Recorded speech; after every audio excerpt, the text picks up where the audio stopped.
Yeah, so I'm Kenny. Was everybody on set when we were here in whenever that was? A couple people were not. Okay, cool. Yeah, but everybody else was down there? All right, awesome.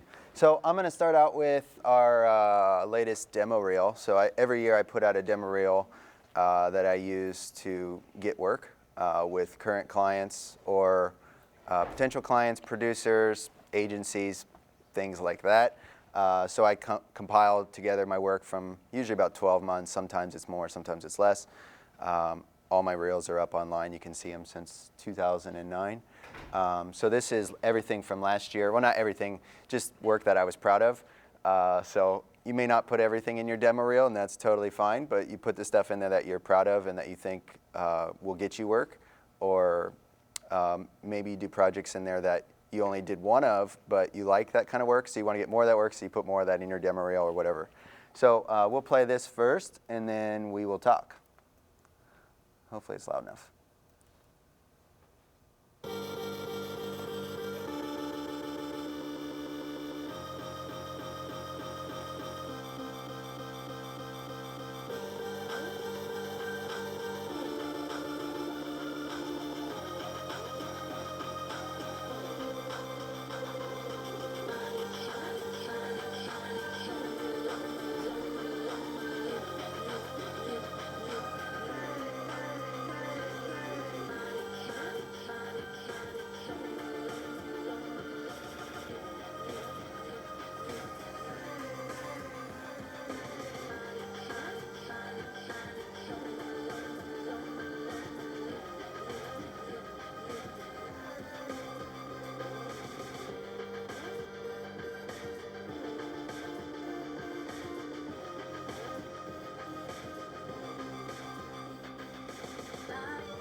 All right.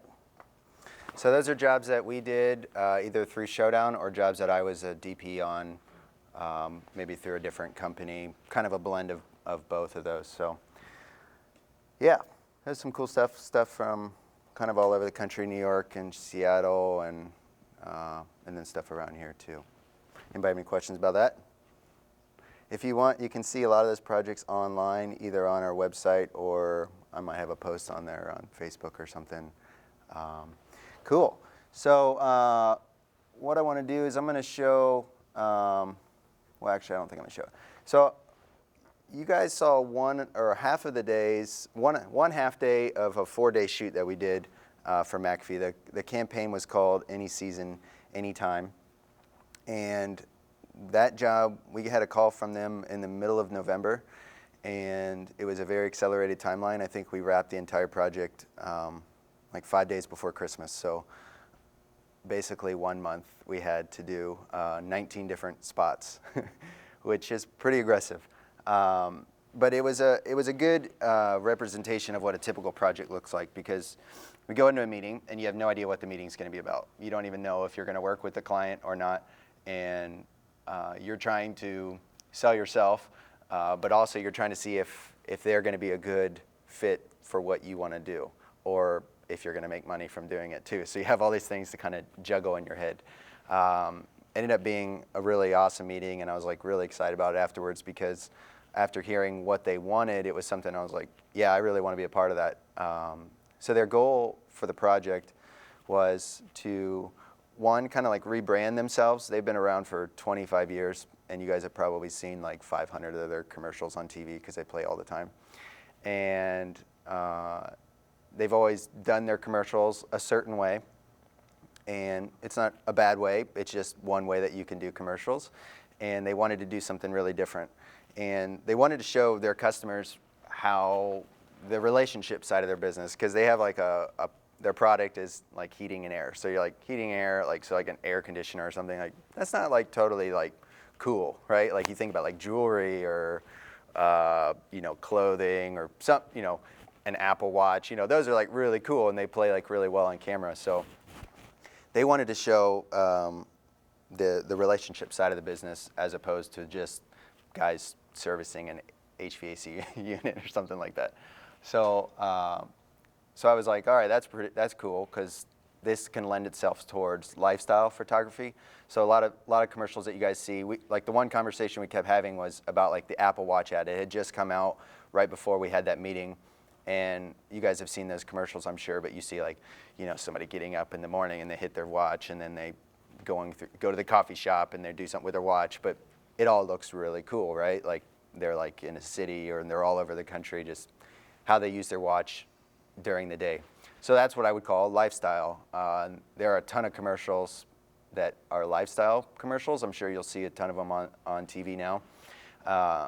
So that's what they wanted to do. So I was like, awesome, because that's kind of like what we do, I think, well, or we want to do well, and I want to do it better. But so we came out of the meeting with, basically, we want to show the relationship side of our business. We want to show how our business works with people anywhere from middle 20s all the way up to people in their 80s, basically anyone who owns a house. So that's not always the best thing when you're like, my target demographic is everyone, because then you're like, well, who do you target? Normally you're trying to target like an age range like 25 to 35, like millennials, or 40s to 60s. But so we knew in the story we're going to have to show people in this whole spectrum. We got to show everyone basically. And they also wanted to show their involvement with the community. So Greg McAfee, he does like a ton of stuff in the community, and does things for sports and has like sports teams and has this big like sports complex off 35. You've probably seen that. They do a lot of stuff for Dayton Children's. So we wanted to show how they're involved with the community, and that's how like this whole spot that we shot here kind of plays in. So that was kind of high level, but my job is to take that and figure out visually what is that going to look like, because I'm the director of photography. So I'm thinking about what is the visual tone that we want to have on this project. And Rachel, who does all the copywriting and she does like the creative development, she'll take their notes and actually translate that into stories. So we came up with 4 or 5 different stories that all kind of came out of that first meeting, or we kind of brainstormed together, and stories that would show just different ways that, different touch points that McAfee would have in someone's life. So somebody moving into their new house, they want to get their vents cleaned out. Somebody, their heat goes out in the middle of the night, or like 8 o'clock at night. What is going to happen? So on and so forth. And we needed to do everything within a 4-day period, and that was dictated by the budget. So we had to shoot everything. Usually shooting is somewhere between 1 to 5 days based on a project. Films obviously shoot for like 30 to 45 days. Indie films maybe 15 to 30 days. But that is all based on the budget of the project. So if you don't have a lot of money, you're not going to shoot a lot of days. If you have more money, you're going to shoot more days. So we had to figure out a creative way of how in the world are we going to shoot 19 spots in 4 days. So we came up with a couple different stories that are separate, but then also how do we put those stories together to make like a bigger piece, which was like the 60-second spot. I don't know if you've seen the 60 or not, we'll watch it. And then the web video too, which plays for the web, so that's like 1:30. So we were able to compile all the stories together to make one longer story, which helps them and saves money. So first thing I kind of do on every project, and something that you guys can do right now, is look at work that you like. So like you see a commercial for Under Armour, or I like the new Audi, however you say it. Those car spots I think are really good. I really like the style of those. Like, so like I watch TV only to watch commercials. I actually don't even have TV at my house, which is kind of funny. But when I go out and I'm like at a restaurant, I'm like just watching like the commercials, and I write down, oh, I really like that. University of Phoenix, like they have good looking commercials, and I like that. And they've been doing good commercials for like the last 10 years. So I start building a database of stuff that I like.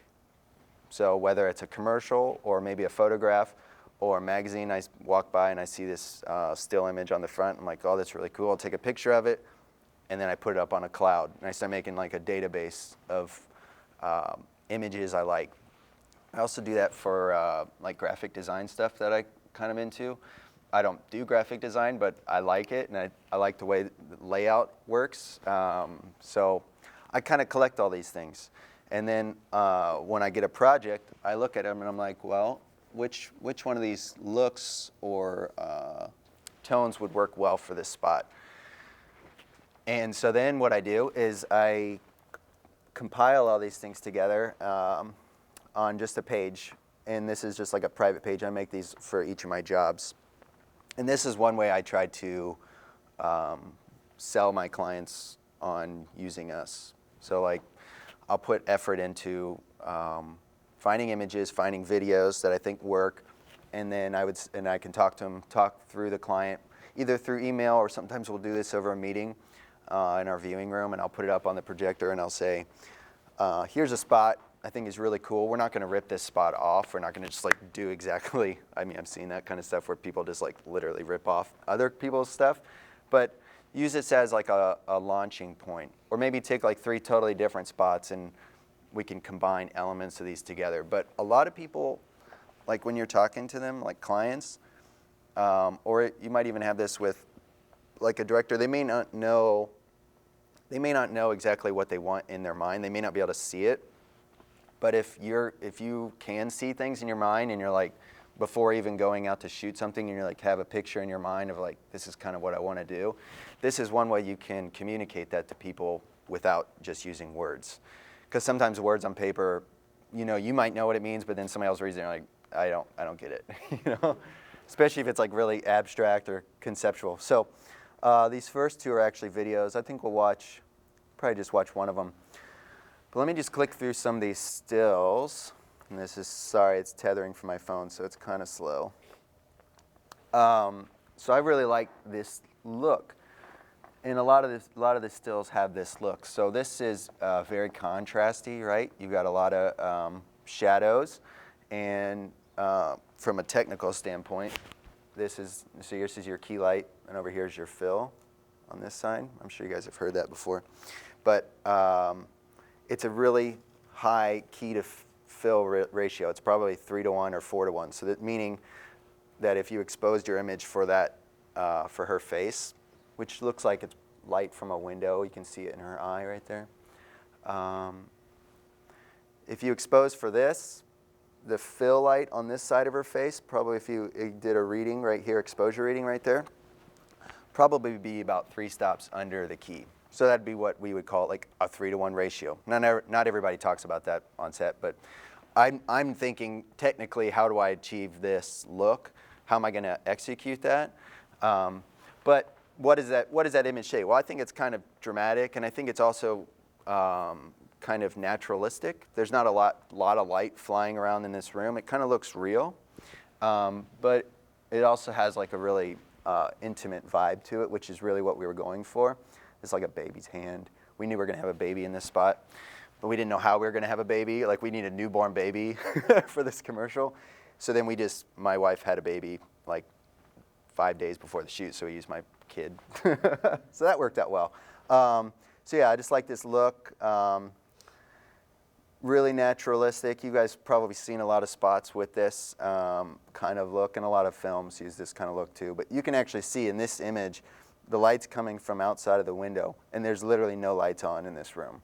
So it's very contrasty. We weren't going to go super dramatic, but like I wanted to kind of take it more on the dramatic side. A lot of, you could go the totally opposite spectrum and have like a lot of light, really high key, what we call a high key scenario, and you just have a lot of light flying around. And that would give you a totally different look. So I just compiled images just from spots, and I would just do screen grabs of videos that I'd seen before.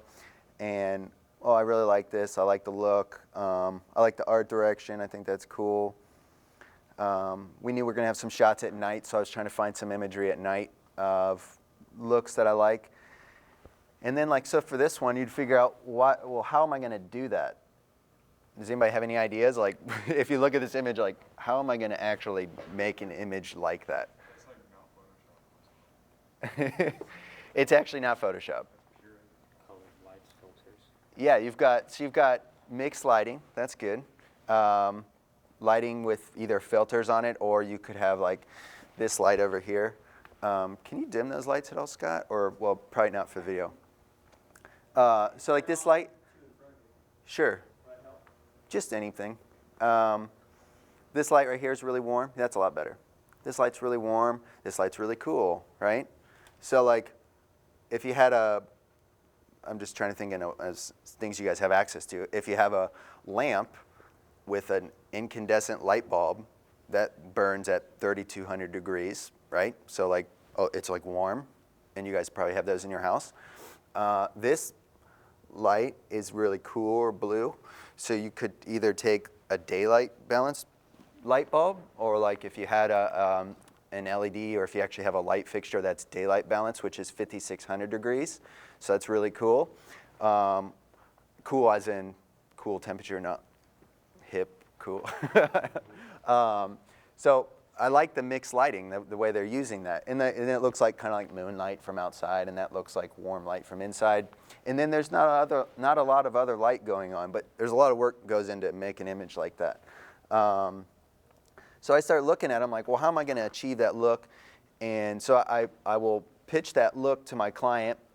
They all loved it. They're like, yeah, we totally want to do that. But then the other thing this does for you is you can now communicate to your crew, which a DP, a director of photography, has to communicate to his crew, because he basically is in charge of like most of the crew, and he has to tell them how he wants to light and how he wants to shoot the set, whatever it is. But if you don't know what you're doing, like even if you don't know what you're doing and you know the look you're going for, if you have a crew that knows what they're doing, you can like make yourself look like really good. Because I remember my first job when I was on set, I had no idea what I was doing. I was out in California. I got hired on this job. This guy saw a video I did on Vimeo, and it like won a contest, and he saw it and he was like, oh, it's really cool. Well, I knew how to do that project I did, but I went out there and I like lit this thing for some hair product, sold at Sephora, I can't remember the name of it. And I shot this thing, but I didn't know how to communicate to the crew. I just knew like, okay, I just want soft light for my key, but I didn't know how to say anything else other than that. Like I just wanted a nice soft light. And they knew what they were doing, so that they were able to execute it. And then I learned from that though, and then I'm like, well, how did they do that? So then you start learning, and that's basically how it works on set. Like, you don't know what you're doing, but if you have a vision, you can actually get good imagery. Okay, so let me just go through some more of these. This is cool, like magic hour, like shot right before the sun's going down.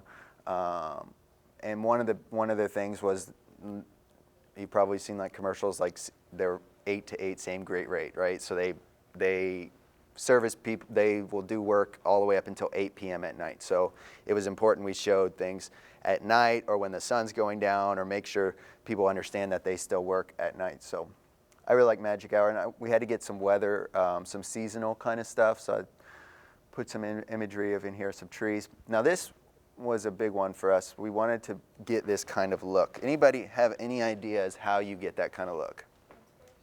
What'd you say? Add a lens flare in and After Effects. Lens flare, good idea. Anybody else? Well, you need something to refract the light off of, so could you use like a smoke machine just a little bit? For sure. Tin foil, like not tin foil, but the thing you cover your car with when it's in the sun. Uh-huh. Like, what's that called? Like a reflector? Yeah. You think? Yeah. Cool. Oh, sorry. Might have just taken that off.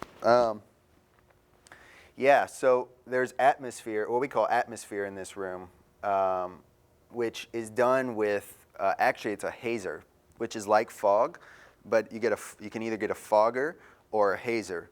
And a fogger will shoot out fog, super thick fog. You saw some of that in my demo reel, like really, you can see the clouds of it, right? You guys probably use, or I think the theater department probably uses a fogger sometime. But a hazer, and these things are used in like every movie you've ever seen, and you don't even know it, okay? Or like a ton of TV shows and stuff. But hazer just kicks up thin, almost like a mist. And sometimes it doesn't taste very good, but it's like kind of weird when you're on set with this thing going. But it allows you to see light rays. So if you have a hard light coming through, so you can actually see, like, even though these are windows, there's definitely light coming from like actual light sources, like probably giant HMI units out here. Probably like an 8K, or maybe this is a 4K, but huge, like 8,000 watt light, okay, pounding through this window. And then you add atmosphere into the room, and you have to judge how much you put in there. But then you can actually see these light rays. And I just really like that look. I just think it's really cool, and it says a lot. And some of that light might actually be hitting the lens.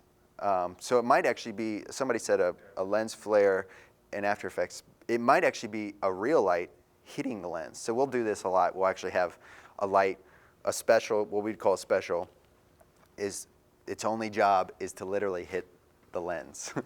So there's probably maybe one giant light outside here keying him, and you can see it hits him here, and you can see the direction of it. You can see it's probably going through some big piece of diffusion, okay? Probably a 8 foot by 8 foot piece of diffusion, which is just basically like, you could use like a sheet, like you could use literally like a white bed sheet and shoot light through it, and that'll diffuse the light. Now, on set we don't use bed sheets, but it's similar to that. And then they got another light back here, pounding through, hitting this bookcase. And then there's probably another one coming in and hitting this table or something over here. You can see there's something out of focus right here, probably I don't know what that is, maybe a lamp or something. So anyway, so I try to figure out, these are the things I'm thinking about, because I'm technically trying to figure out how to do this kind of look. But I was like, well, I definitely have to have a hazer. Now, I wanted to use the hazer in the auditorium, but from a fire code thing, we weren't allowed to. So you'll see some images in here that have that kind of look, but we weren't able to do it just because it does set off fire alarms. So if you ever use one in your house, just put like a fan right under the fire alarm, and then just pump the fan into the fire alarm so that the haze dissipates in that area, so you don't set off the fire alarm. So that's a little tip. You can rent hazers from places. I rent them from a place in Cincinnati, and they're only like $100 or something for like, I can't remember. Maybe it's $100 a day or something, but you probably can get student discounts on those things. They're really fun. Like if you have a light, even if you use like just bare bulbs and shoot a light through it, you can get some really cool effects with that. I think the hazer we used was a DF50, which is pretty like the standard in the industry. So yeah, here's some more of this look. We needed some kid interaction. I like this shot, but basically I knew we're going naturalistic, so all of our light sources, even if we're going to have lights on set, which we had a lot of lights, all of our light sources had to come from the windows, okay? So what a DP would call it would be, we're motivating light from the windows. So I go into a room and I try to figure out, okay, there's windows over here and over here and over here. Where are we going to position the talent so that I can use the windows basically as light sources, and then physically putting a light outside of that window and shooting that light through the window, which is what's done on, it's a common practice on a ton of movies. You can see in this shot, actually there's a little bit of atmosphere going on there, not as much, but it's still there, and it kind of raises the level in the room of everything. But that light coming through that window, and it's keying him on the side of his face, and then the light falling off on this side of his face, giving that same kind of look that we've been looking at the whole time. And then he's got that practical warm, what I call a practical is just like a physical light you see in the shot. So this light in the background. So the reason I'm talking about this is because you're going to see this stuff all over the spots, like this look. Because my job is to make sure every day that I'm committed to that look. And it's really easy at like the end of the day, and this happened once or twice on that job, but like after 10 hours of working, you just like want to rush it and you just go blast through the shots, and you may not be committed to keeping that look, but that's what I try to do to the best of my ability. So this is from Inside Llewyn Davis, that Coen brother movie. And this is what I really wanted to do on the stage with the girl getting the award, but I talked to the principal and we weren't allowed to put the hazer in there, so because the fire department would get called. But I really like that you can see those lights coming from the stage, and I just think here's another one. A really hard spotlight at the top there coming through that haze looks really cool. But couldn't do that, so that's all right. I knew I wanted to get a shot of a girl by a curtain. I thought that was kind of cool. This is a shot from an Apple Watch ad. Once again, really naturalistic, but they definitely they worked to get this light. It wasn't something that just like set up in this coffee shop and the light just looked like that normally. Actually, Wally Feister, the DP from like Batman Begins and Dark Knight and Inception, like he worked with Christopher Nolan on like a lot of his, not the newest stuff, but a lot of his movies, Prestige. They would work together, but then he started, he DPs commercials too, and like he did all those Apple Watch ads that I think look amazing. He also did that latest, is it Under Armour with Stephen Curry? You guys, is it Under Armour? Stephen, sorry, thank you. Yeah, you guys know. You know the one when he's like, there's like 50 of them. There, you see him like dribbling, and there's like 50 Stephen Currys, all like, what is that, Under Armour? Yeah, it's Under Armour. Yeah, so Wally did that one too. So he's working in the movie industry, but then he's also doing commercials because you make really good money shooting commercials. So that's why he's doing it, I'm sure, and it's fun. This is from the movie Tree of Life. Now this movie actually does. I don't know if anybody has seen that movie. That's Brad Pitt on the left. That movie actually is kind of cool because that director only likes to use natural light. So like he'll shoot at certain times a day, and maybe only at certain times a day when the light is doing exactly what it needs to be. Like, and I'm talking about like the sunlight. So they'll modify the light. They'll what we call augment it. Maybe they'll bounce it off things, but they're only using the sun.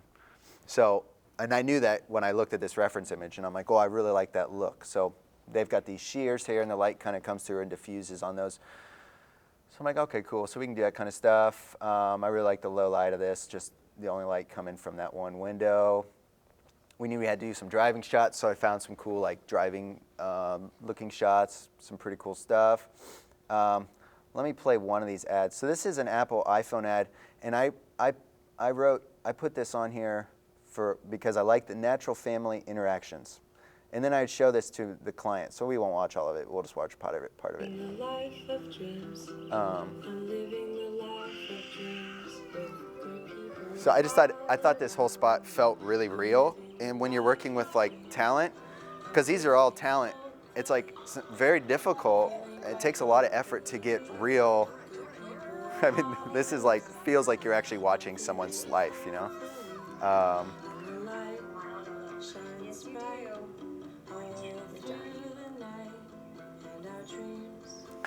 Making us nice stories, and my loves are well, sleeping just right, and I know now that we're living the life of dreams. It's just Mr. Elephant. Come on, let's get to bed.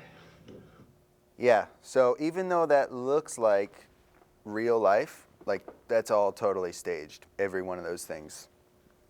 But it's a really good director, first off, a really good director who can direct the talent.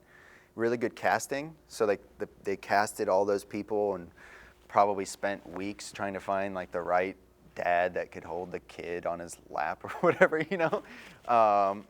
So the right casting, the right director, the right locations, and then the DP, the director of photography, has to make it look real when they're lighting it. They don't want it to make it look like there's a bunch of movie lights everywhere. So all those things look really real. Now this one, we won't watch all this one, but this was, I like the lighting in this. Now this piece is way too dramatic for what we were pitching to McAfee, but I like the lighting, and that's what I said. So I'll write on there, on this link when I send this, I'll say, this is what I like. Don't worry about how dramatic it is. We're not going to make everybody feel like terrified or something. So we'll just watch part of this. This is for BMW, but you'll see that same kind of look. Not a lot of fill light, a lot of contrast. What it used to be.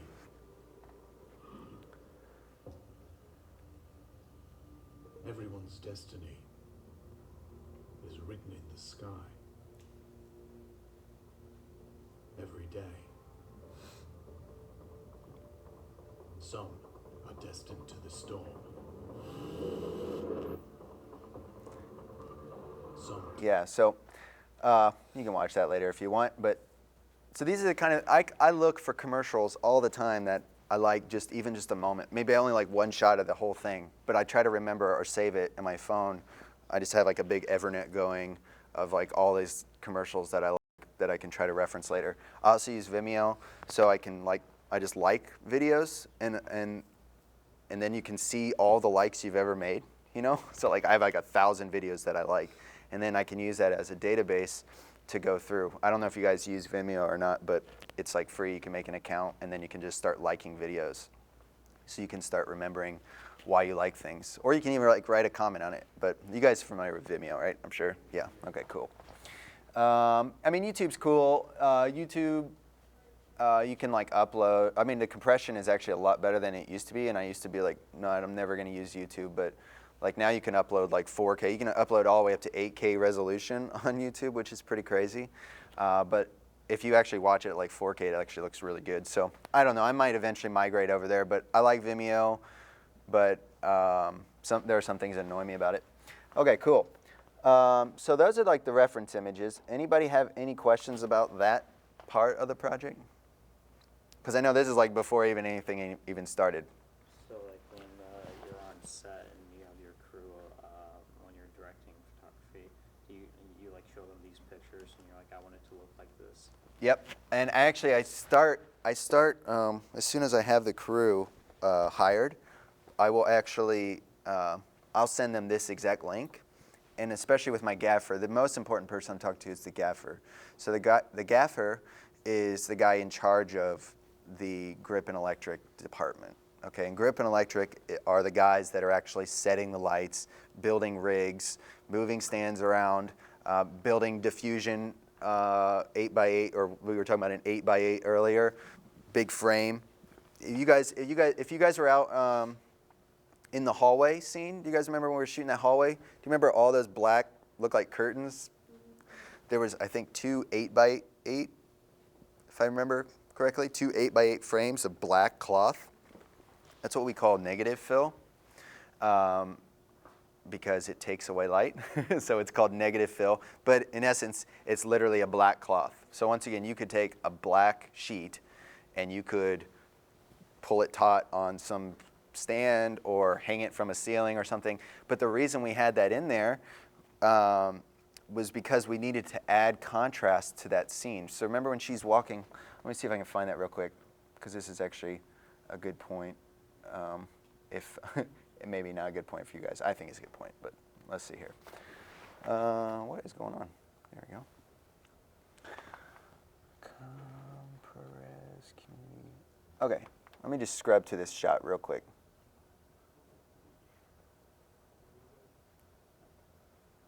Maybe it's not in this commercial. It's in there somewhere.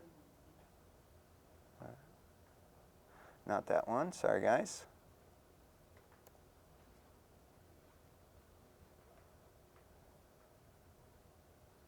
No.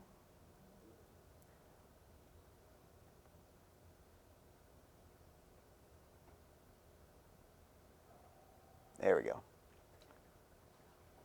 Okay. See if I can get on a spot that's not motion blurry. Okay. So this, obviously, you guys walk in this hallway every day. So there's a ton of light in this hallway, right? Because there's giant windows everywhere. And there's even overhead lights. You can see them in the background. Well, I had them take out all the overhead lights above where we were walking. I don't know how they did it. One of the janitors hit a switch or something, but took out all the overhead lights because I didn't want any light hitting the top of her head. They're in the background, but they're not actually hitting her. And then we built that rig of negative fill. It was just two 8x8, meaning 8 feet by 8 feet piece of black cloth to add shadow. You see this?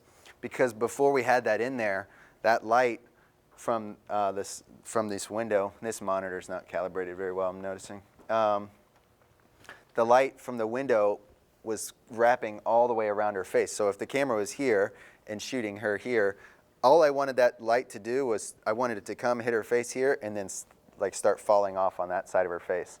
So to do that, we had to take light away. So that was one way we were actually trying to execute that look that we had talked about before. And you guys actually got to see it, so it's kind of cool. Can we change the aspect ratio of this, do you know, Scott? Or it's a little off, but only bugs me slightly. Okay. Let me see if I can, I just noticed that. I'm sorry, man. I got some, there's some picture modes and stuff in here. What about picture mode? It is calibrated for, well, I'm set up for that monitor. See if you can do, that's okay if not. Yeah, I'm not sure if there's a... Let me jump on this super fast. Setup, maybe? Screen mode is 16 by 9, which is right. That's okay.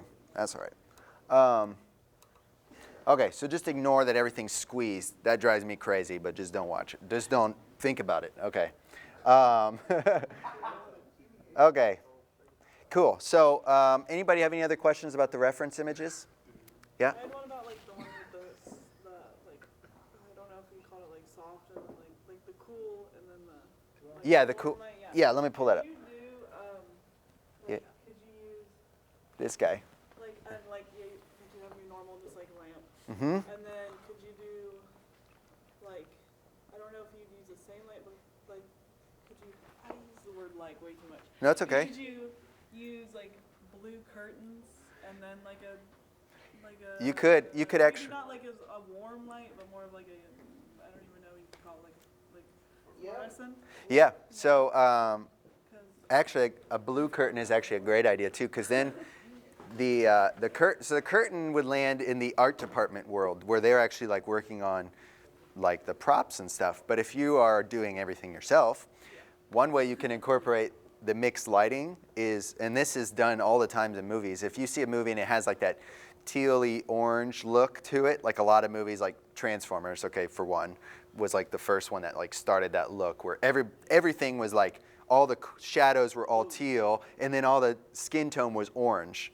So then it went just nuts in Hollywood, and every movie just has the tealy orange, like Marley and Me. I remember seeing them, so it's just in everything now. But anyways, so like the art department could be like, okay, we're kind of going for that look. We're going for the contrast of orange and blue, because those two colors complement each other, right? So you could do a blue curtain, and that would actually help that scene. To do it, what I would do, you could use a practical lamp, like an actual lamp with an incandescent bulb. Not incandescent as in like an old school regular light bulb, not a compact fluorescent or CFL or whatever, just a regular Edison light bulb. And so that's like 3,200 degrees. Then I would get a daylight balanced light bulb, like if you don't have a real lamp, like a real movie lamp, you get like just a regular lamp, and you can buy daylight balanced bulbs, like even like an LED or a compact fluorescent. And then when you go to Home Depot, you just look to see like the temperature, and it'll be, I think they call them like cool. I think that's most of what they call it, cool or cool white. And you can look at the temperature scale, and it would be somewhere around 5,000 to 6,000 degrees. So that's on the cool side. So then that will create a cool blue, but then you have to figure out where to set your camera's white balance to. So this is part of the game, like you play is, and what kind of, can you guys set white balance on the cameras you guys are using? Yeah, so you can say, I want it to be 3,800 degrees or 4,000 degrees. So if you put it in the middle, then the incandescent bulb is going to look kind of warm. You might need to warm that up even more, so put like a warm colored shade around the lamp. Okay? And then this lamp, you might need to cool it up even more, make it cooler, so you have an already daylight balanced bulb. You could put blue gel around it. And if it's an LED or a compact flash or compact fluorescent, those aren't hot. They don't burn hot. So like you could put, if you don't have the right kind of gel, like there's specific gel that doesn't burn on lights, it doesn't just light on fire. Or you could put something blue that you can see through around it to make it bluer. So this is done all the time. What if you just have like an iPhone and you can't? So if you have an iPhone, you could totally, an iPhone. I think there's apps you can set the white balance, like Camera Plus, I think. But I think there's a video app that you can get on your iPhone that you can actually tell it what to set the white balance at. Because there's been movies shot on iPhones. They're not like the greatest movies, but there have been actual movies. The level on that. Which is totally fine. Like iPhone, I would have loved to have an iPhone. The iPhone camera, my first camera when I was in high school, I bought a camera from Circuit City, which isn't even in business anymore. Yeah, Circuit City got this camera on clearance to make skate videos when I was a sophomore or junior here. Like literally, that's why I bought it. That thing I spent like $300 on this camera. So like you could buy like 2 iPhones for that, I think, or at least one. But it's pretty and I was shooting on like SD and it had like tapes and all this crap. Like now you have like a phone that the camera is amazing. It's absolutely amazing. If you could figure out how to make it not do any of the auto stuff, like the auto exposure or the auto white balance, you could actually do some really good stuff. That's what I can't figure out, is how to get it out of that auto. You got it. There's certain apps for it. I know. Let me see the one I use. And I don't shoot video with mine anymore. But I shot my buddy back in 2009, I think. Let me see if I have it on here.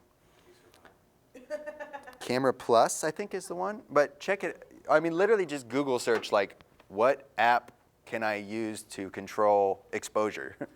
Literally, this is like what I do all the time. I don't know how to do something. I go to Google and I literally type that question. And then I find 5 forums on how to do it. Because I know there's an app out there. I just don't use it, so I don't know. I could find out though. But I shot a music video on the first iPhone that shot video, which was the iPhone 3GS. Is that right?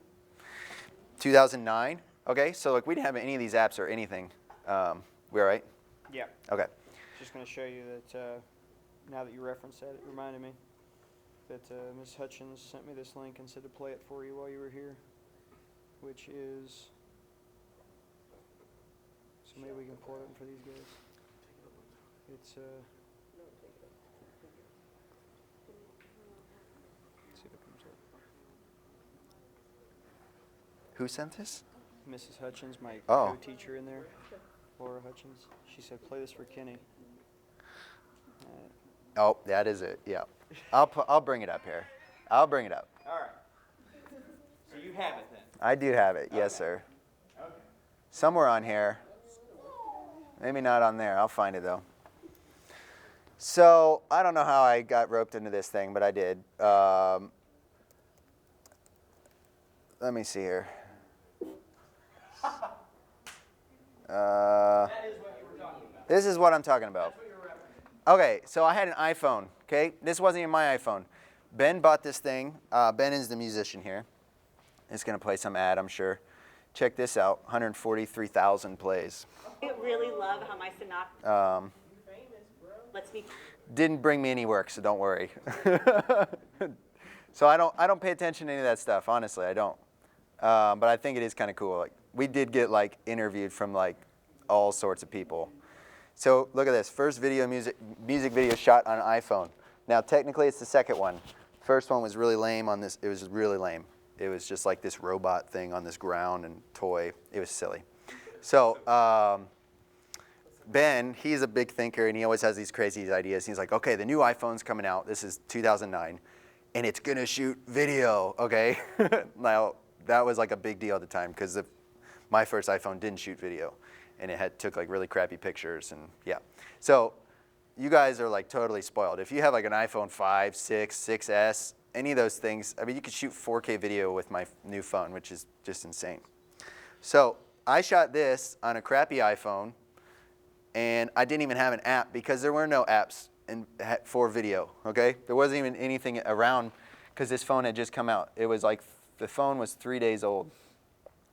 So I'm showing you this, not to brag or anything, but you can use the tools you have to make stuff, okay? All right, here we go. I haven't watched this in forever.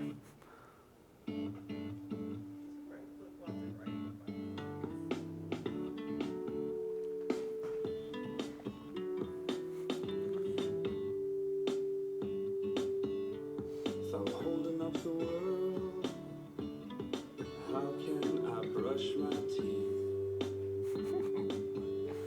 These mountains on my shoulder, I keep getting older and I need some sleep.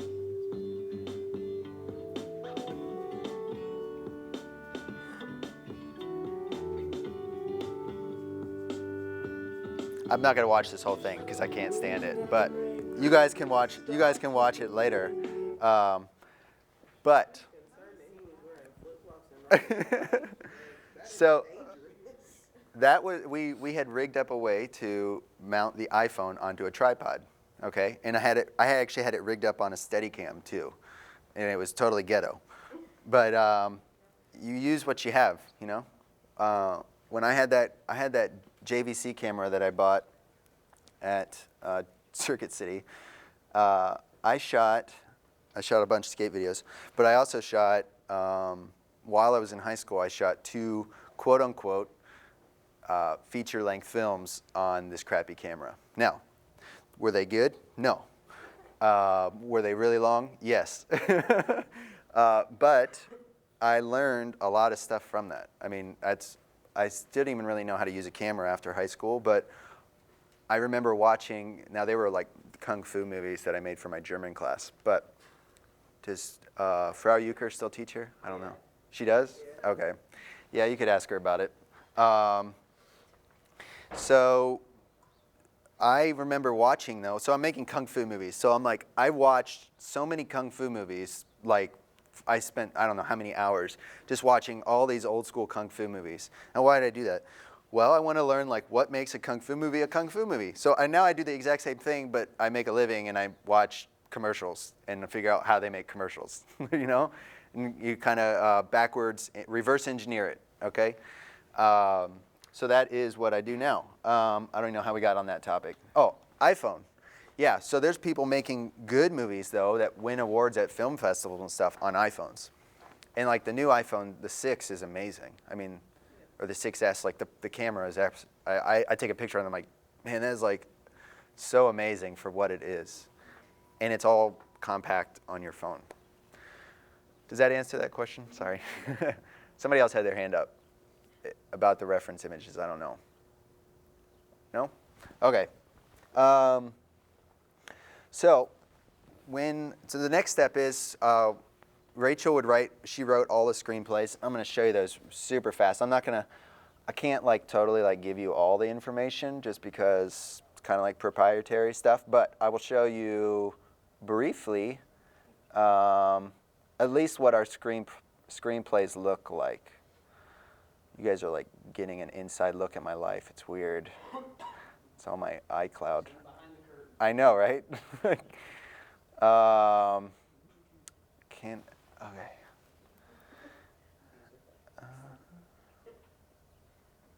So this is what I make. I make this giant document. It's called a production document, and it takes forever. And just really, it's like 25 pages or something.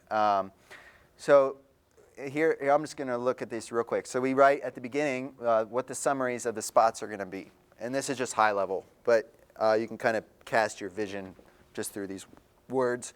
So we got a spot about 2 parents bringing home a baby. And while they were at the hospital, the guy basically, the backstory is he calls the tech, hey, we want our air vents cleaned out before we come home with the baby. This actually happened. So this is based on a real story. So the guy's at his house cleaning the vents while they're coming home with the baby. Then we've got 2 kids playing baseball at a McAfee league. And they come home and doing homework, basically. This is very basic, though. Couple moving in. They don't have any furniture, so they're just eating pizza on the floor, boxes everywhere. And they're getting their vents cleaned out. Christmas at Grandpa's, that's my favorite one. And they're having Christmas party with the grandchildren, and then the heat goes out, so they're all wearing like coats and stuff inside. And yeah, so originally we were only going to do 4 30s, 4 15s, 1 15, 1 60, and 7 minis. So does that add to 19? However, it ended up being 19 spots. It was crazy. We actually showed up on set one day, and the client was like, we want to shoot a whole nother spot for this. And no, I literally at 7 in the morning, the call time was 8. He called me. He's like, we want to shoot this. Can we just use the same location and do that? And I'm like, oh, I like to be prepared and know exactly what I'm doing the next day. And this was on the day of shooting. And we ended up shooting 2 more spots in the same location with different lighting, different setup with props. And it actually worked out well, and the spots turned out really cool. So I'll show you those bonus spots. But if you can kind of think on your feet and you can use lighting to your advantage to change the look of a room, you can actually get a lot more coverage that way. Okay, cool. And then I put those reference images in there. And then here's just the basic of, well, let's look at the screenplay for Christmas at Grandpa's. So this is before we shot anything, right? And we're just writing words on paper. So I list out shots. Kids making cookies with grandma, on countertop, home, interior, daytime. So these are things I can communicate to my crew when we actually go to figure out what the day is going to look like, how we're going to shoot the day. First thing we're going to shoot is, I think this was actually the first thing we shot that day when we were out at that house. So I communicate to the crew, okay, this is a daytime scene. I communicate to the art director, okay, we're going to have cookies out on the counter, and then go do your job. So and then they figure out, they do execute it, and then I shoot it. What'd you say? Yeah, well, you should see how many cookies are on this table. It's crazy. Then we got playing a game with Grandpa on the floor, starting a fire in the home. Kids, Grandma helps put on winter hats at home. Now it's nighttime, okay? Kids crowded around the fire with blankets. Grandpa's reading a book. Grandpa calls McAfee from phone. So this is all just thinking about in our head how this is going to lay out, okay, in the edit, basically. Because if you basically have the edit right here. Grandpa calls McAfee on phone. Grandma answers the door with youngest grandchild in arms wrapped in blankets. Okay. Tech enters in from front porch smiling. Tech standing in family room with grandparents. Granddaughter hands hot chocolate to Tech. Tech loading van, various seasons. And that's a whole nother scene we'll talk about. So while that's fresh in your mind, I'm going to actually play this for you, okay? I'm going to play you the final one, because I have a rough cut of that too, but we'll play this one. And I'm sorry, I apologize for the color and all that stuff on the screen. They look way better on my website, so go check it out.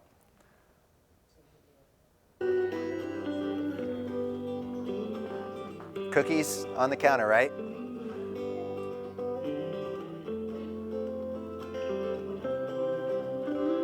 Over the years, you've learned what moments matter.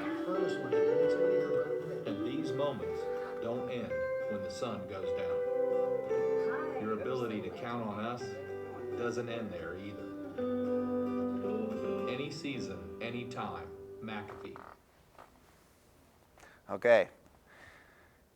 So there was a lot of work that went in between the writing and actually that, right? But we try our best to pitch to them what we think is actually going to be in the edit. And it was pretty close, right? From what you guys read. Maybe a couple little things out of order, but nothing crazy. All right. So anybody have questions about this process, the screenplay? You can also see we have talent over here because we know we're going to have to cast the talent, and we're going to have to figure out how long we're going to have to pay the talent for. So people work based on either a half day or a full day. and then you pay them accordingly, either for a half day or a full day. Yeah. How long does usually the writing take? This, I believe, well, it's a great question. I think Rachel wrote the screenplays probably in about the first version, I would say about 12 hours, 10 to 12 hours. And then there was back and forth. They actually, we rewrote all the screenplays, and they actually did not have much back and forth, which was amazing. Usually we spend weeks on going back and forth and tweaking things or tweaking this. Like we just had to tweak some of the verbiage on the voiceover. They loved this. They loved the shots, and they totally like bought it and like just loved it. That's not always the case. A lot of times when you work with a client, I've worked with clients that are very much like micromanagers and just really want to tweak things. And sometimes the project can turn into something totally different after you submit that first script. So we did do, we worked with an agency out of Columbus to get the talent, and we did a casting, like we did casting calls. They basically just set up a little camera and they would act out something they saw on the screenplay, and then you would present that, like Rachel and I would look at it and be like, yeah, we like that guy, or we don't like this guy, and then we'd send like 2 options to the client, and then they would pick, they would do the final pick of who they wanted for the spot. So yeah, I don't know if you're interested in being like an actor or actress, but there are agencies in the area. Heyman Talent is the one we used in Columbus, and you can actually do work there if you think that you're good at that. You know. Yep. When it comes to like writing the screenplay, do you guys just mostly do it yourself, or do you actually like take most of what the client would want and then write from there? Or do you Good question. Yeah, that's a great question. Sometimes it's both. So this project, they had some of the ideas of like, oh, we want to, you know, the bringing home baby. Like they told me that story. It's like, oh, that's so cool. Like we should translate that into a commercial. So in that case, we kind of were motivated from or inspired, I guess, by their ideas. And sometimes it's we don't know what we want. We kind of have some high-level ideas. Give us something. So then you're like. And we've been there too, like where you're just starting from nothing. So we did a whole campaign for a bank earlier last year, and they literally gave us nothing, and we had to do like I think 12 spots. So we knew it was gonna be lifestyle. We just wanted to show ways that they interact with the bank, and so sometimes you have to start from nothing and pitch them something, just to the point where you can go back and forth. Because some of the clients just they don't have like the vision, or they don't already have ideas. Any more questions about the screenplay? And no question is a stupid question. If you don't know anything about it, it's totally fine. You can feel free to ask. So we did all these scripts you can see here. And then talent, we talk about the kind of person we're going to want and when they're going to be needed, the wardrobe they're going to wear. So this whole thing was about is any season, any time. So we needed to show all 4 seasons. So we were doing that through wardrobe. We're doing that through art direction. We're doing that through lighting and color grading. We're showing the 4 different times of the year without coming out and just saying it, you know? Like, we wanted it to just be, like, noticeable and what people saw as opposed to what they were hearing. So, yeah, this thing is very detailed, but it's important to be detailed. Here's, like, a prop list. You can see part of all the props that went into it, and there was probably 50 more that actually ended up being there. Art director was awesome. His name was Chad. I don't know if you guys saw him or not. He has worked on some really big stuff. Like back in the 90s, he was working on like all the Michael Jackson music videos, which is pretty crazy. When he used to live out in LA, and now he lives in Texas. So I work with him out in Texas, and I actually flew him out here for that job to do production design.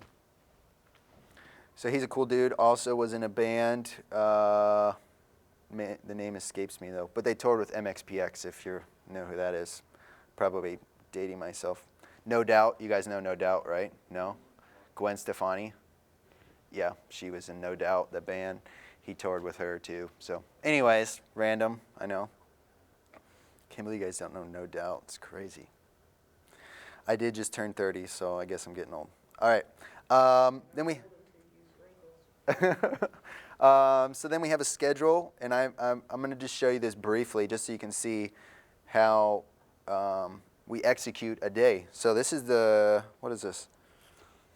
Let me go to the Christmas one.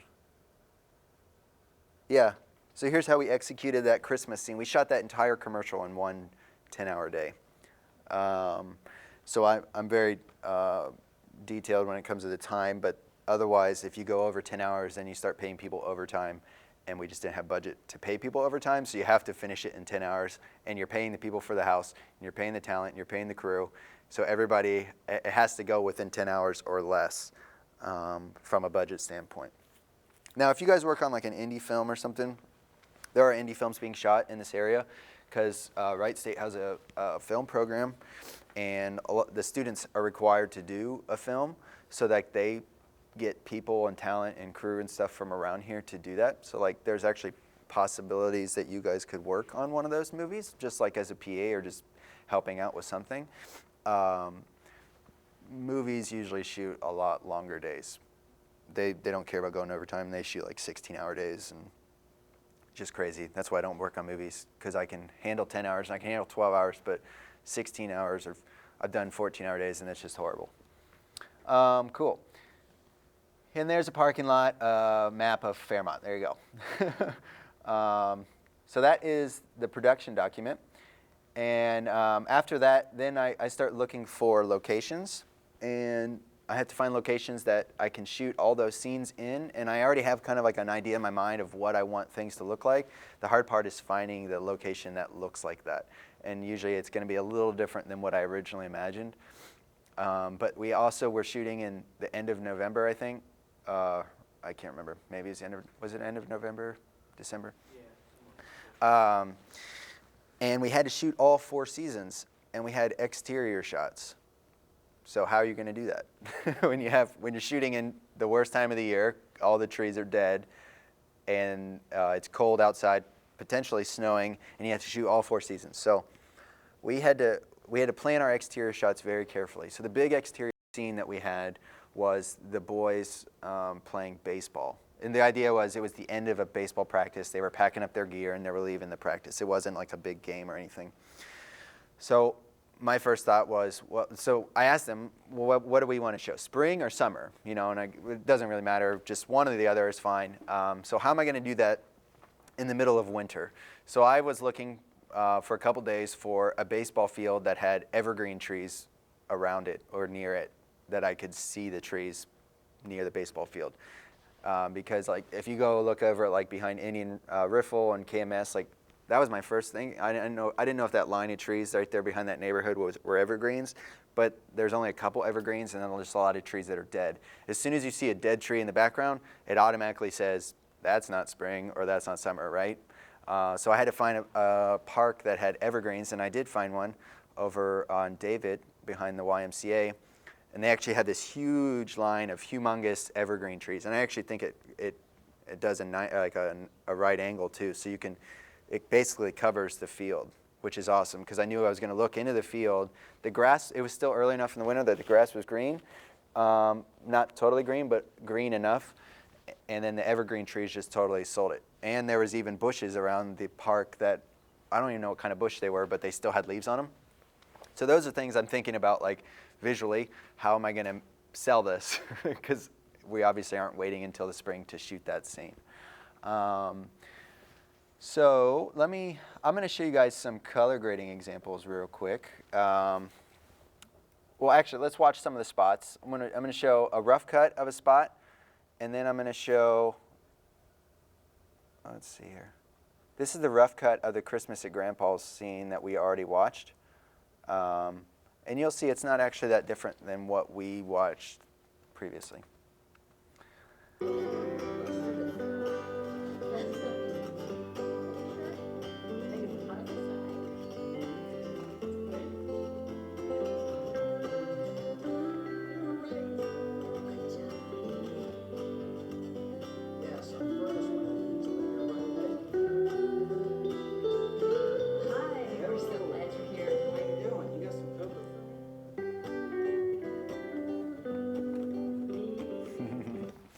Okay, yeah, so you can see it just like totally abruptly ends. There's some weird audio things going on, but it's close. And so this rough cut, this is what Rachel and I will use. I'll cut the spot, and then Rachel and I will kind of go back and forth internally to get it to a point where like, okay, this is good enough. When we first started, I think we did with a couple clients back like in 2009, I think we did like the whole rough cut thing where you'd submit a rough cut and then kind of go back and forth. But then I just realized like this really wastes a lot of time. And like all the commercial world is all about time, and usually you're on a really condensed deadline. So I was like, well, why don't we just not do rough cuts? Like we should get the cut to a point where at least that we feel like it's good enough that it could air. Like if it had to air tomorrow and I submitted it, would I feel good about it? This one I wouldn't, because there's just some obvious errors about it. But so we just stopped doing rough cuts, and we would submit. And I tell my clients this: that our first cut that we submit, we at least feel good enough about it. You might have some ideas about it, or how you want to tweak some of the edits, or bring up this audio level, or change the color of that, or whatever. But we at least feel good about it, and I actually think it's really helped us move a lot faster, and I just take more time before I present it. So this one had some errors with it. You can see one funny one right here. Let's see if I can get it to stop. Yeah, over here. Is that in? Yeah. So this whole shot. Sorry guys, it's like there's more of this shot over here. So we had to do a matte painting here, but I hadn't done the matte painting yet, and I knew I was going to, but I wanted to get the rough cut done. So we're going to talk about this whole seasonal thing here in a moment, but just little things like that, and then there was some audio stuff, and this whole thing isn't even color graded. So is anyone familiar with what color grading is? Has ever heard that terminology? Yeah? Cool. What's color grading? Like correct it, like color correction to make it look better, because usually like you're shooting in a house that probably had like fluorescent lights everywhere that kind of made it look all like everything's super washed out. Cool. Yeah. So color correction, right? So it's that's a good answer. A couple parts of color grading. I love color grading. I'm trying to do more of it, like even outside of like shooting and stuff, because I really like it, and I think it's really related to lighting a scene too. But it's what you guys could think about like Photoshop for video, if you want to consider it like that. You don't use any of the same tools like Photoshop. We're similar tools, I guess, similar lingo, but it's basically frame by frame, you're going through and improving the shot. Okay, and sometimes it's actually that intricate, sometimes it's not. So this, what you guys are watching is actually what it looked like in camera. So I hadn't graded anything. I literally, what we shot and then what was in camera, as in what I was actually acquiring that day, that footage, this is what it actually looked like in this edit, okay? So you can see it looks pretty good. I know that this monitor is not a great judge, and it's squeezed, but it looks pretty good. And the cool thing about like cameras today, like the camera we use, I can actually make a look, what I'll call a look. I can actually make a look right inside of the camera, and it's and I'm shooting RAW. Okay, so you guys familiar maybe with RAW, like shooting on like a DSLR? Have you heard that before? Shooting RAW. Anybody know the benefit of shooting RAW? No? Have you guys ever shot RAW on like on a stills camera before? No? You have? Cool. So if you shoot RAW, the great thing is you have a lot of, how do I explain this? A lot of data. You're capturing a ton of data, okay? So like if you have to recover something when you bring so if you're shooting with a stills camera and you go to like Photoshop Camera Raw, if you have a RAW file, it opens up in Camera Raw. It's just like this plugin part of Photoshop. Or you can open it in Lightroom. But you can tweak that image, and you can do a lot with it. So like let's say this image was like overexposed by 3 stops. In other words, it's really bright, okay? And you're like, this is really bright. This is way overexposed. You can, in RAW, if you know how to expose or capture, if you know how to blow out your highlights, but you can actually recover a lot of that detail. Maybe not all of it, but you can recover a lot of it. In other words, you have a ton of flexibility with this image. It's kind of like shooting on film, because when you guys probably have not shot film, right? Do they still shoot film here? Freshman year I did. Oh yeah? Did they stop doing it probably? Yeah. Yeah, so when you actually shoot on film, there's a lot of detail in the film, and you can pull it or push it. You can do a lot of stuff with it. So shooting on RAW is kind of like that. But the cool thing is, like the camera we use, I can actually make a look. Like, let's say I want a really contrasty look, or let's say I want to do a look like we were talking about the Transformer look with the teals and the orange. I can do a look like that, but it's not burned into the footage. In other words, I can change it later in post, and it didn't hurt what I was doing, what I was acquiring it. So I'll actually make a look in the camera while we're shooting. So I'm lighting, and I'm making a look in the camera close to what I think it's going to look like in the edit. So that way I know when I'm shooting, oh, this lighting is just not going to work for the look I'm going for. I can almost see it right there in the camera, which is really cool. So I'm going to show you guys here real quick what raw stuff looks like. Okay, so this is a raw. Yeah, this is the raw image. Is that right? Yep. Super flat, not a lot of color, right? Doesn't look totally great. And after color grading, this is what it looks like. Okay? I should roll this out so you guys can see on my monitor. You guys see that? So here's before, and here's after. Here's the Christmas scene. Here's before. So this is literally what I'm actually capturing, the data that I'm actually capturing, and then after color grading. Okay, and there's a lot of stuff going on here, but you know, like this one, we wanted like a really warm. Where's full screen? There we go. We want it to be really warm and feel like it was kind of being lit from the Christmas tree, which has like that really warm lights on it. So here's before. This is the moving scene. The raw. And here's after color grading. So it just totally pops. But you can do anything with that raw footage. I mean, literally, you can almost do anything with it. You can make it look like totally green, or you could do make it look really cold. A lot of different stuff. So let me go on to, okay, so check this one out. So here's the raw footage of what we actually shot this day.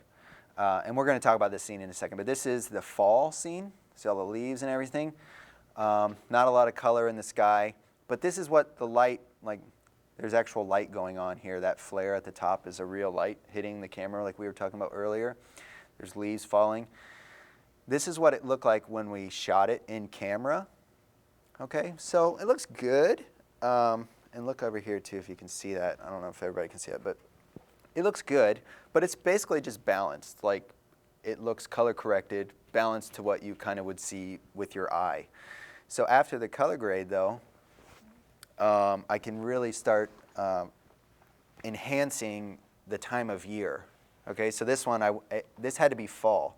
So I'm thinking about fall, like you got a lot of trees with yellow and orange and red leaves, you know? So I'm kind of imagining like, okay, maybe this light over here is coming through, or maybe there's like a big tree right behind me with all these leaves that are fallen, or some yellow, red, orange kind of look. So like I put red into the shadows and add some more warmth into the highlights, even into the midtones. I added some blue into this sky. So look, here's before. See the sky back here behind the tree? Add that in there. I actually add a big beam of sunlight onto the house, you know.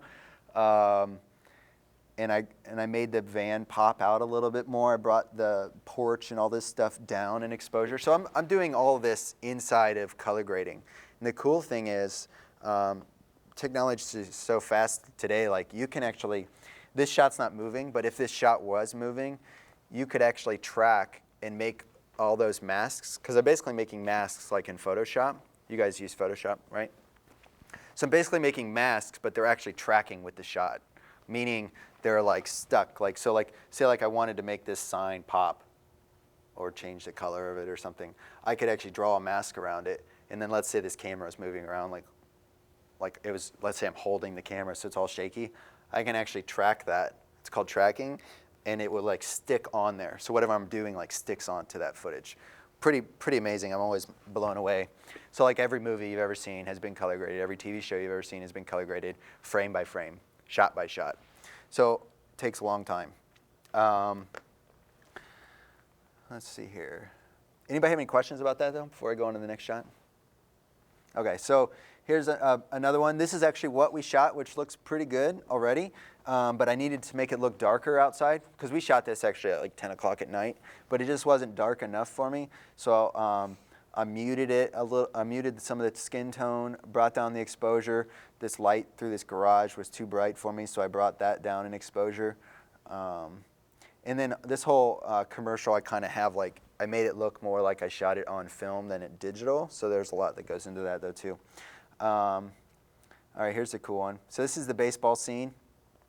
Now we actually have, there's those green bushes I was talking about. I don't even know what kind of bush it is. It's crazy, but there's a green bush right behind the fence. And then there's green evergreens. You can't see them in this shot. So this is what we shot in camera that day, which doesn't look bad, but it just doesn't look like spring to me. It still kind of feels like cold outside because it was freezing and the kids were freezing. It was actually hailing that day. But we had a light. We had a 4K, so a 4,000 watt HMI light, like 30 feet in the air, shooting toward these kids for sunlight because there was no light outside. It was like gray, and it was actually the second half of the day we shot here. If you guys remember that day, it was horrible. Probably not, but it was cold, gray skies, no sunlight. So the light at least is bringing in some sort of shape onto his face, and then this is what I did with the color grade. So I bring in warmth, and I make the green in these bushes. I bring out the actual green of those bushes, and then no one would even know when they watched that wasn't shot. That was shot in the winter. They would all think it was shot spring or summer. Okay, cool. Let's watch. We'll watch that one. We'll watch the spot you guys were involved with, and then we can, if you guys have any questions, because you actually saw us shooting at least part of this commercial.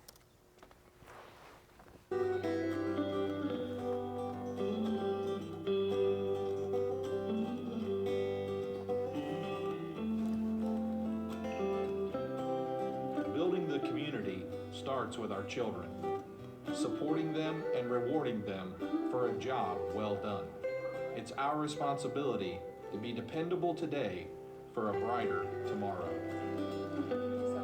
Any season, any time, McAfee.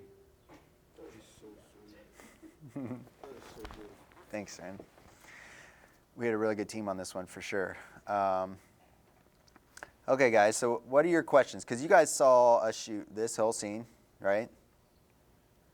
You saw us shoot this whole scene.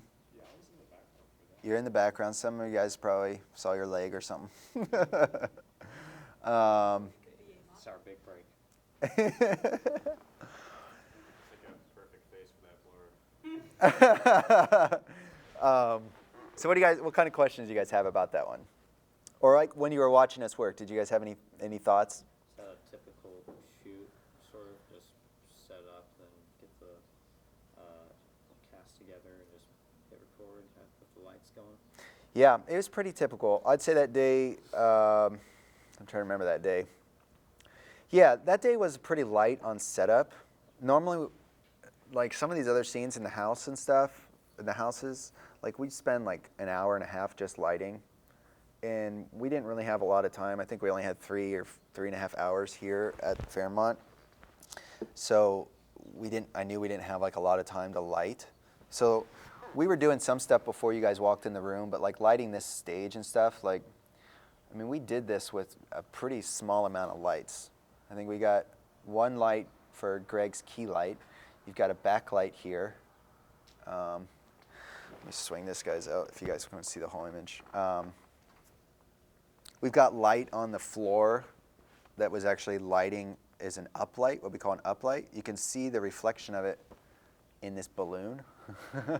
No one probably noticed that, but on the floor there was actually like, we were doing like stage lighting, like from the floor with an LED strip all the way across the curtain. So we only spent, I think, 45 minutes lighting that. So that was pretty light, I would say.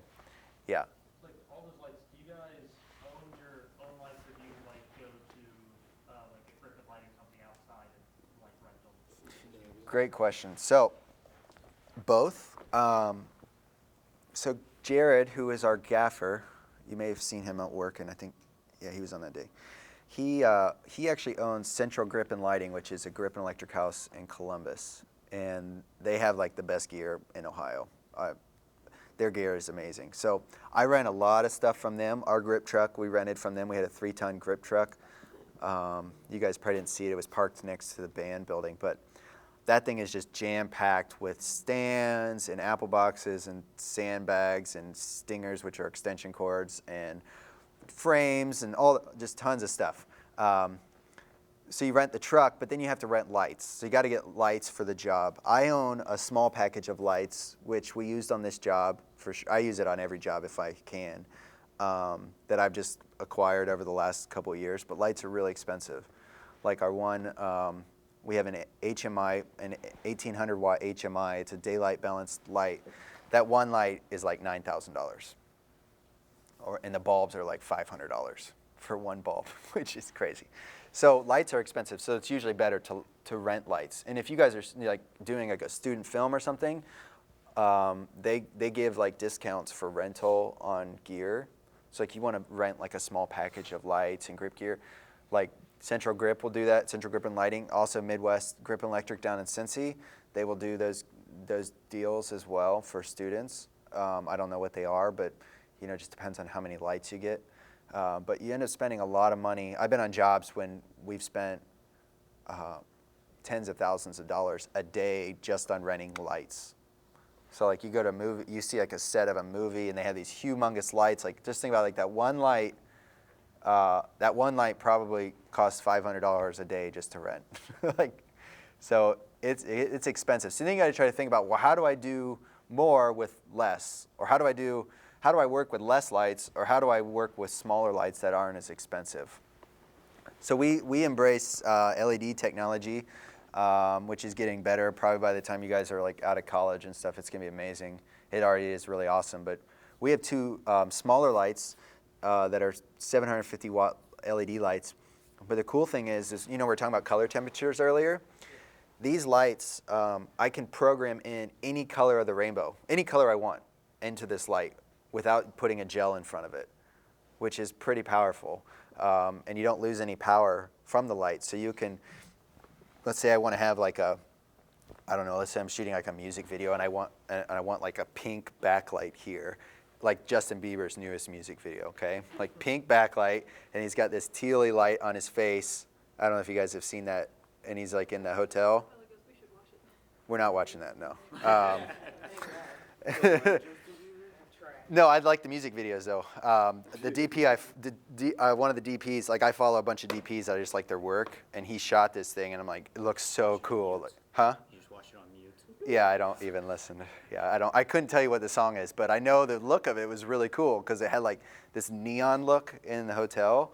So they used like a neon red fluorescent bulb like on the wall in the background. And then they had like this red and pink like backlight, and then they had this like tealy blue kind of like key light.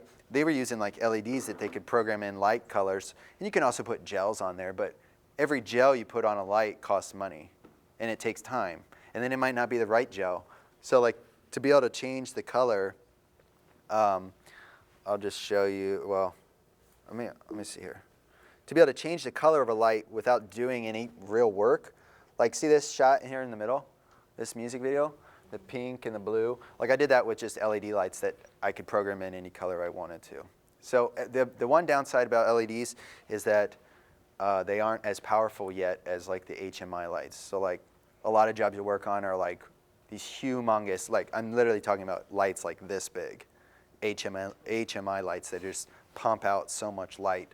So try to figure out what you can do with a little bit of light. Take a flashlight, take a practical bulb, take the light off your iPhone and see what you can do with it. You know, like, because you can do a lot. Like this shot right here, I lit this shot with 2 lights. And then I used these lights at this dock. And we're not gonna watch that music video, but you can watch it if you want later. This dock had all these warm lights though. So I found a location that had this really cool light, and I kind of used that to my advantage. Yeah. Okay, what other questions you guys have about this, or the process, or anything about that day if you didn't understand something?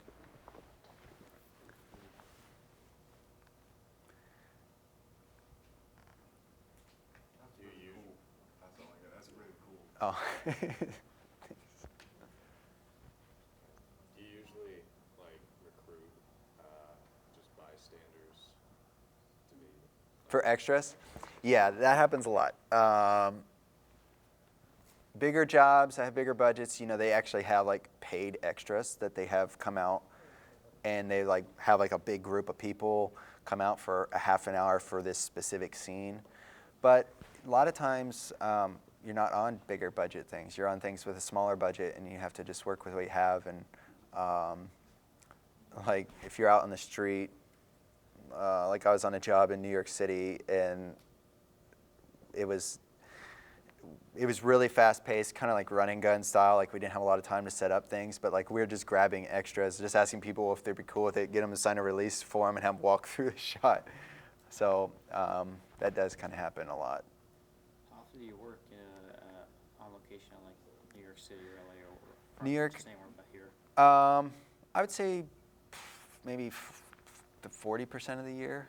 I work in Texas and Seattle and Chicago, New York. I'm trying to do more of that, but I don't want to be away all the time either. I do have 3 kids, yeah, so I don't want to be... 3? You have 3 kids? Yeah, 3. You're on your way to becoming Yeah. that guy. Right. This What's is your got- future. Get out like that. No, I'm just kidding. Hopefully with more hair. Oh my gosh. Yeah. Yeah. No, you said that you guys enlist unpaid extras. That like reminded me. Have you ever heard of the movie Funhouse Massacre? Mm-mm. It was filmed at Wasn't it Cincinnati? I can't think. It's like Kings Island, but not Kings Island. Oh, Americana? Americana. No. It's like a scary version of Kings Island. Oh. I know Oh. what you're talking- You mean it is Kings Island? No. It's like the Scare thing? Or the it's like a scary fear? version of Land of Kings Island. Illusion? Yeah. Oh. It was filmed at Land of Illusion. I have neither. But it actually reminded me. My mom and my stepdad were extras in the film, Yeah? and I actually had. I thought it was cool because my mom called and ended up calling me at like midnight, and was like, "Hey, I just found out that we're not allowed to leave. So could you bring us food? I don't drive, so I had to get my dad and my grandpa, and I went to Speedway and bought them a bunch of food and had to drive up there. Because they were extras? Yeah, because they couldn't leave. Because Oh my they goodness. They couldn't take pictures and they couldn't leave. Oh, And so yeah. my mom was she was cracking me up. She ended up actually, they kept threatening to kick her out because she kept taking pictures and sending them to me. Yeah, a lot of sets. I haven't been on one of these sets yet, but a lot of them are like no phone, no nothing, like lockdown. Like music videos and higher profile jobs. Yeah, like if you have like a That's posse, how I'd be. like and you're part, like a part of the band, basically. If you're just like the guy that like switches out the guitars, like they have to like keep your phone like for the rest of like, the day that they're on a shoot. Yeah, it's crazy. I haven't been on a job like that yet, so I'm always taking pictures and stuff. But I have heard I've heard stuff like that though. Usually, if you're a non-paid like talent or crew member, usually like if you guys try to find work like or to start like that, like Wright State, I think Wright State like film program would be a good place to start. Like try to find things that are happening. Because it's really important to get on set at some point in some sort of capacity, even if it's a smaller set, because that's where you're going to learn. I've learned so much stuff just being on set working with guys that I didn't know, and I would never have been able to learn somewhere else unless I was actually seeing it happening right in front of me. So you just got to figure out a way to get on set, even if you're not paid at first. Usually you'll get like lunch or something, and so it's like worth it. McChicken sandwich. One slice of pizza per hour. Oh. All right. Well, let me do. There's one more thing I want to talk about, and then I'll just open it up for any questions about anything that you guys want to ask. About the, like you said, the girl, what modeling agency did you get her? Heyman Talent.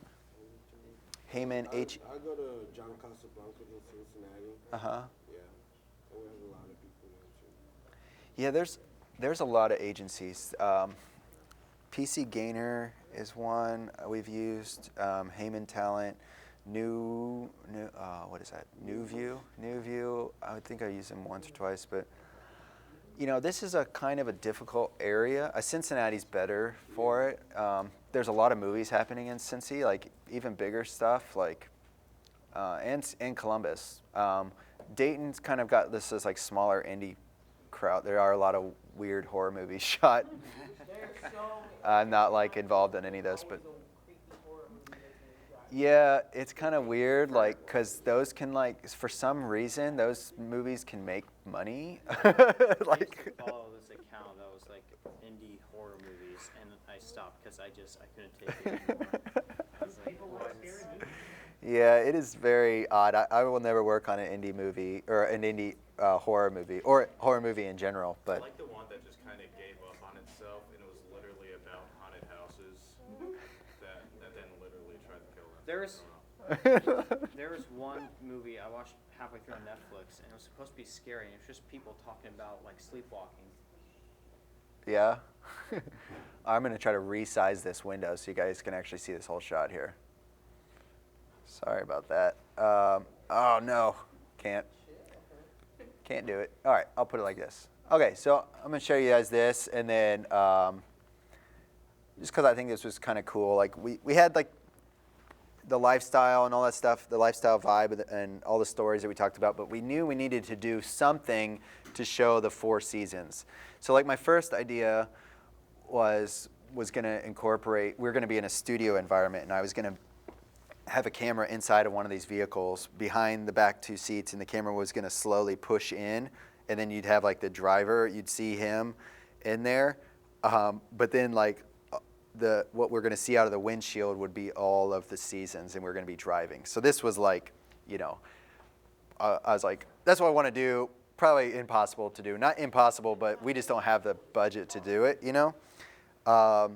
So I want it to be like all one camera movement, like motion controlled camera movement, and then mixing like some green screen with some actual elements and all this stuff. But this is what we ended up coming up with, something that was realistic, that we could do with very limited, we had limited time, and I didn't want to do a bunch of like visual effects to it. I can do some stuff, but I just didn't want to, I wanted to get as much in camera as possible. So actually, everything was in camera except for this snow here, which you guys saw.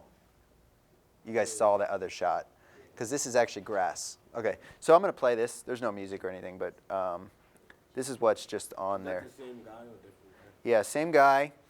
This scene was shot over 4 hours. That is so sweet. Let me see if I can loop it. I'm sure there's a way to do it. Yeah. Okay, so I'll just let it play and we'll talk about it. So this house is, we shot all the moving day scene, the whole commercial. We didn't watch that one, but you saw parts of the scene with the couple with the dog and the pizza. We shot in this house. So I'm always trying to find a location I can do multiple stuff with. So I knew this location, I had to shoot all the interior stuff, so I needed to look a certain way. But then I also knew I had to shoot this whole scene, which was there was a couple really crucial things. One, it needed to have green grass. It needed to have preferably an evergreen. So this all like happened. It was pretty amazing how it all came together.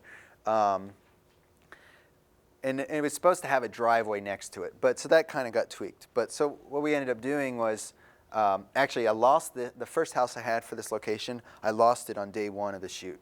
So we shot 4 consecutive days. Day 1, I lost the house for day 4.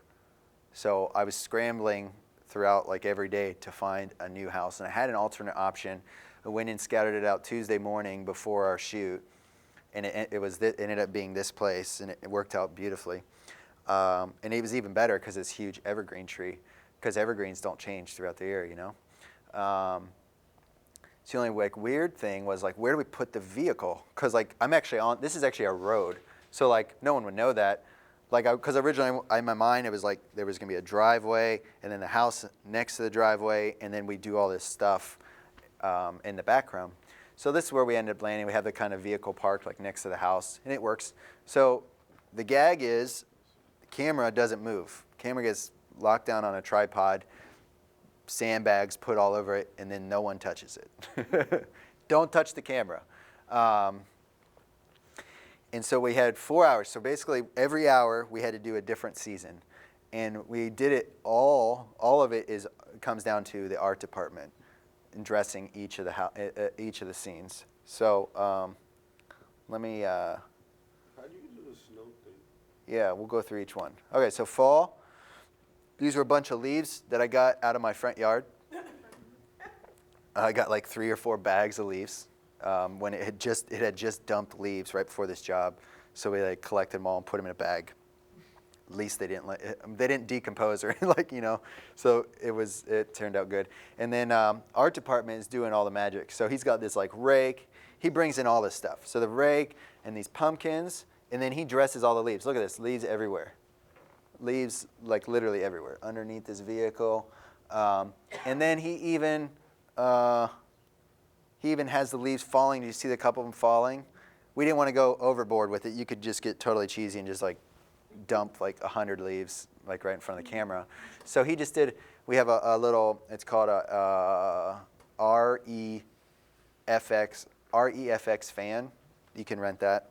It's a really nice high-powered fan, but it'll shoot out like in a nice cylindrical fashion, so you can like really get particles and stuff out.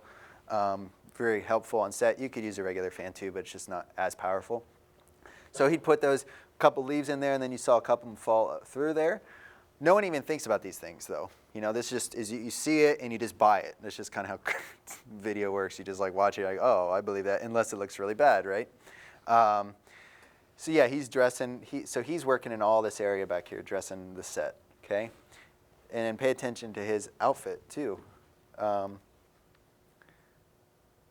Okay. Oh, let me go back real quick. So the other thing is, so he's doing his thing with the art. Chad is doing all his stuff with the props and everything. There's a leaf falling right there. What I'm doing is how we're going to light each scene differently.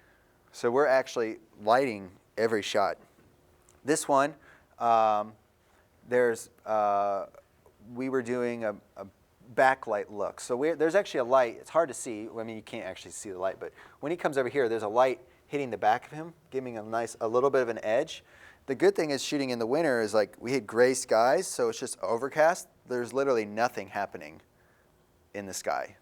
At one moment in time, we had, and I don't know if it was the take we ended up using, there was a pocket of sun came out of the clouds, and I think we actually might have shot this take with that pocket of sun, because it was actually like bringing up all the level of everything, which is cool. But the idea was the sun was going to be motivated from back here, and it's kind of be a backlight scenario, and it's going to be kind of low. So my thinking is every season I'm going to have it be a different lighting scenario, because that's going to help sell the idea even more. So we have a light that hits him once he gets over here. Then we have this light flaring the lens, which is literally just, it's called a Joker. It's an 800 watt, and it's a really hard light. And it's just like cameras here, and that light is like over here just pinging the lens, just shooting right into the lens. And we just walked it in to get it perfectly, just to flare just a little bit. Okay? Okay. All right. So then we go to winter. So winter, we put, I think we did the same, where we did negative fill off camera left. So we had two, maybe we did 112 by negative fill in a frame.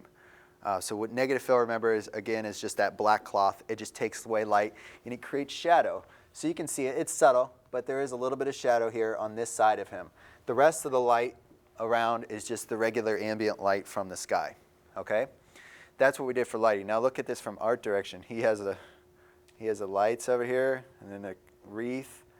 He did something inside, I don't remember what, but he's got this yellow, nice little yellow popping, little yellow pop from that shovel.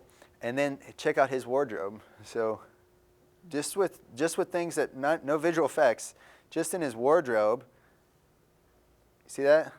He's got gloves, he's got a hat, he's got a hoodie, he's got a jacket, and then we put snow on the hat, put snow in the hoodie, put snow on the top of the car, put snow on the bottom of this wheel, put snow under the car, put snow behind the car, snow on the roof, snow on the street everywhere, snow everywhere. And we didn't even touch this area, so we told him, okay, in this shot, you cannot cross this area.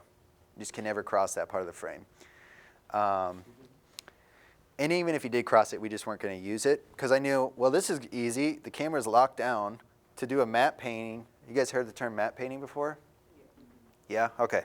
So back in the day, you know actually how they did it? They put like a piece of glass in front of the camera, and then like a painter would literally paint the part, the set extension. Absolutely crazy. So they did that actually on set. Now it's super easy. Just mask this out and no one will ever know. Mask it out, take some pictures of snow that I found online, rotate them around in the right perspective in Photoshop, and then get them matching the color, and then I color grade the entire thing. So this entire shot was color graded like really cool blue and kind of desaturated colors, like nothing's like super saturated, like if you compare it to this fall one. Pull out the color, and you know, like what light actually does in the winter, right? And then if you do the matte painting before and you composite that in there, like you could use After Effects, you could even use Premiere if it was a simple shot like this, or Final Cut. I did it right in Final Cut. Composite the two together, and then you color grade on top of that. The color grade, which is like the cool blue and the desaturation, all that stuff, kind of glues it all together. And then no one will ever know that that wasn't real snow. You guys will know. Don't tell anybody. And then we had this guy, Chris. We had that guy do the exact same movement every time, and he was nailing it. He's not even an actor. It's pretty amazing. So now we've got summer. So summer. Notice the lighting change here, or do you guys notice the lighting change? Does anybody see it? Looks much clearer. The shadow. Right. You can see the shadow on the floor, on the concrete. That's good. See, you guys learning. This is how you deconstruct a shot. Figure out where the shadows are, and then the highlights. Yeah, cool. I'll be fast. So this one, we've got the light over here off camera right, pretty high, like a sun, and direct, meaning going through no diffusion. So you've got the hard shadows on the ground, which is what the sun would do. It's really hard, and it's direct, and you get hard shadows. Wardrobe change. And then, I love this, like, yeah, the beach ball, and then this planner, and this bike, you know, just really cool little pops of color. And the door's open. Just change it up. In the sprinkler, right? Okay. And then this one, he totally nailed the flare, the flashlight. I really wanted that. And, like, the flare actually is what creates the transition. Like, it's really cool. So all the lights on in the house, we actually shoot this at night. So this was the last one we shot when it was getting dark. The sky is actually that color blue, and we're using the real natural light. Now, we notice this over here. What do you guys think that light is supposed to simulate? See the light on the ground? Street light. Yeah, very good. So it's warm. So we put one of our LEDs up and make it warm, like halogen color, orangish pink. And that I just wanted to hit the ground and then have that light bounce up. I didn't really want it to hit him too much, so it's kind of hitting him here, but like a street light would do. And then we have a light on in the vehicle, create some nice contrast. You can kind of see it there. Lights on in the house. These are all of our own lights that we have pumping into the windows. Light on over here. Now check this out. Flowers planted. So that's supposed to be spring. And those flowers are still there today. I drove by it and it was awesome. They're still planted there. So then there's a shovel and a rake. Yeah. So that is how we did that. And then he's wearing a different outfit as well. So that one's supposed to be spring. It's kind of evening, but it's also spring. So did you actually put flowers in the dirt? Yeah, he straight up planted those flowers. I didn't even notice it until the edit, actually. I didn't even see, because we had to reset. Like, so imagine this. You have 1 hour for each season. You got to tear all that stuff down, too. So you get the shot. We only shot it for like 2 minutes. And then all right, cut. Tear it down. You know, so you spend 45 minutes setting it up, and then shoot it, and then tear it down as fast as you can. So the snow, like we're all going around with brooms, getting all the snow and everything up. Cool. Sorry I went over.